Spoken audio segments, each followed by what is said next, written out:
ரவி வணக்கம். தமிழக வெற்றிக் கழகம் தலைவர் முதலமைச்சருமான விஜய் தேர்தல் பிரச்சாரத்தின் போது மிக முக்கியமான வாக்குறுதிகளை கொடுத்திருந்தார். அதில் எதிர்பார்க்கப்பட்ட ஒரு வாக்குறுதிதான் அனைத்து குடும்பங்களுக்கும் வீட்டு உபயோக மின் கட்டணம் பொறுத்தவரையில் அவர் வெளியிட்ட வாக்குறுதிதான் மிக முக்கியத்துவம் வாய்ந்த ஒன்றாக பார்க்கப்பட்டது.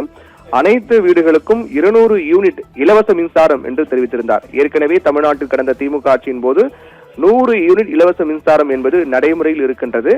ஆனால் தாவேக ஆட்சிக்கு வந்தால் 200 யூனிட் இலவச மின்சாரம் என்று தெரிவித்திருந்தார். இது மிகப்பெரிய ஒரு வரவேற்பையும் பெரிய அளவிலான ஒரு நிதி சுமையை குறைக்கும் என்று அனைத்து குடும்பங்களுக்கும் ஒரு எதிர்பார்க்கப்பட்ட ஒரு செய்தியாக இருந்தது. ஆனால் தற்போது அவர் கையெழுத்திட்டிருப்பது நடைமுறைக்கு வந்திருப்பது என்பது முற்றிலும் மாறாக இருக்கின்றது.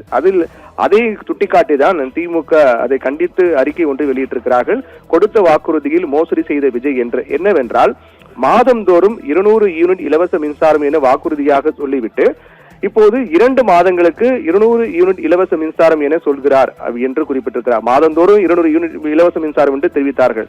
ஆனால் இப்போது 2 மாதங்களுக்கு 200 யூனிட் இலவச மின்சாரம் என்று தெரிவிக்கிறார்கள். ஒன்று, அதைவிட மிக முக்கியமான ஒன்று என்னவென்றால் அந்த 200 யூனிட் இலவச மின்சாரம் கூட 500 யூனிட்டுக்கு குறைவாக பயன்படுத்தினால் மட்டும்தான் 200 யூனிட் இலவச மின்சாரம். 501 என கடந்தால் கூட அது இலவசம் என்பது ரத்தாகிவிடும். 500 யூனிட்டுக்கு மேல் மின்சாரம் பயன்படுத்தினால் 200 யூனிட் இலவச மின்சாரம் இல்லை என்பது மிகப்பெரிய மோசடி என்று திமுக அந்த அறிக்கையில் சுட்டிக்காட்டியிருக்கிறது.